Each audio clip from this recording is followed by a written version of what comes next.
श्री गणेशाय नमः। मकर संक्रांति मंगलवार 14 जनवरी 2025। सूर्यदेव प्रातः 8:40 पर मकर राशि में प्रवेश करने जा रहे हैं। इस दिन को सारे भारतवर्ष में अलग अलग नामों के साथ अलग अलग तरह से मनाया जाता है, जिनमें सबसे प्रचलित नाम है मकर संक्रांति। सूर्य के एक राशि से दूसरी राशि में जाने को ही संक्रांति कहते हैं। एक संक्रांति से दूसरी संक्रांति के बीच का समय ही सौर मास है। वैसे तो सूर्य संक्रांति 12 हैं, लेकिन इनमें से 4 संक्रांति बहुत महत्वपूर्ण हैं, जिनमें से मेष, कर्क, तुला और मकर। सूर्य का धनु राशि से मकर राशि में प्रवेश करने का नाम ही मकर संक्रांति है। धनु राशि बृहस्पति की राशि है। इसमें सूर्य के रहने पर मलमास होता है। इस राशि से मकर राशि में प्रवेश करते ही मलमास समाप्त होता है और शुभ मांगलिक कार्य हम प्रारंभ करते हैं। इस दिन से सूर्य उत्तरायण हो जाता है। शास्त्रों में उत्तरायण की अवधि को देवताओं का दिन और दक्षिणायन को देवताओं की रात कहा गया है। मकर संक्रांति के दिन पूर्वजों को तर्पण और तीर्थ स्थान का अपना विशेष महत्व है। इससे देव और पितृ सभी संतुष्ट रहते हैं। सूर्य पूजा से और दान से सूर्य देव की रश्मियों का शुभ प्रभाव पड़ता है और अशुभ प्रभाव नष्ट होता है। इस दिन स्नान करते समय स्नान के जल में तिल, आंवला, गंगा जल डालकर स्नान करने से शुभ फल प्राप्त होता है।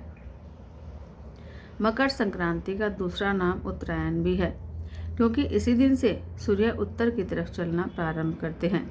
उत्तरायण के इन 6 महीनों में सूर्य के मकर से मिथुन राशि में भ्रमण करने पर दिन बड़े होने लगते हैं और रातें छोटी होने लगती हैं। इस दिन विशेषतः तिल और गुड़ का दान किया जाता है। इसके अलावा खिचड़ी, तेल से बने भोज्य पदार्थ भी किसी गरीब ब्राह्मण को खिलाने चाहिए। छाता, कंबल, जूता, चप्पल, वस्त्र आदि का दान भी किसी असहाय या जरूरतमंद व्यक्ति को करना चाहिए। राजा सगर के 60,000 पुत्रों को कपिल मुनि ने किसी बात पर क्रोधित होकर भस्म कर दिया था। इसके बाद उन्हें मुक्ति दिलाने के लिए गंगा अवतरण का प्रयास आरंभ हुआ। इसी क्रम में राजा भगीरथ ने अपनी तपस्या से गंगा को पृथ्वी पर अवतरित किया। स्वर्ग से उतरने में गंगा का वेग अति तीव्र था, इसलिए शिवजी ने इन्हें अपनी जटाओं में धारण किया।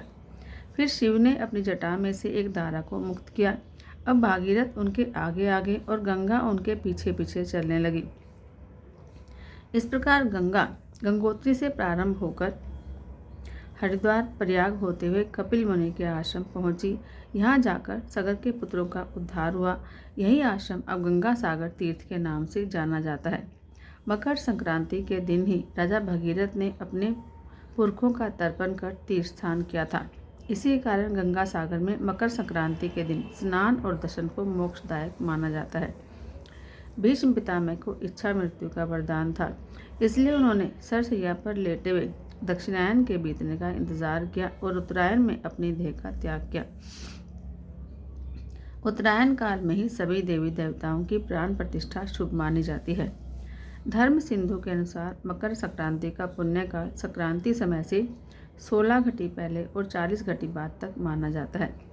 मुहूर्त चिंतामणि में पूर्व और पश्चात की 16 घटियों को ही पुण्यकाल माना गया है। भारतीयों का प्रमुख पर्व मकर संक्रांति अलग अलग राज्यों, शहरों और गांवों में वहां की परंपराओं के अनुसार मनाया जाता है।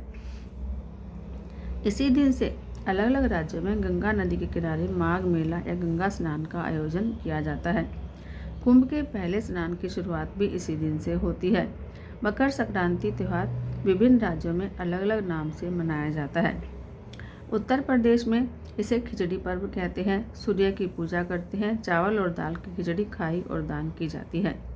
गुजरात और राजस्थान में उत्तरायण पर्व के रूप में इसको मनाते हैं और पतंग उत्सव का आयोजन किया जाता है।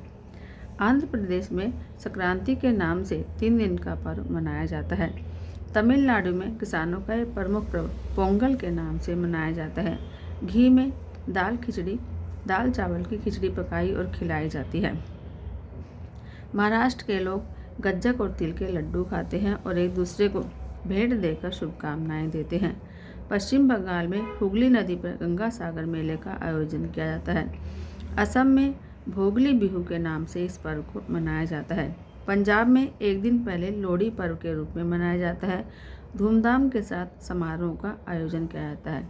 ओम श्री सूर्य देवाय नमः। हैप्पी मकर संक्रांति सबको, राधे राधे।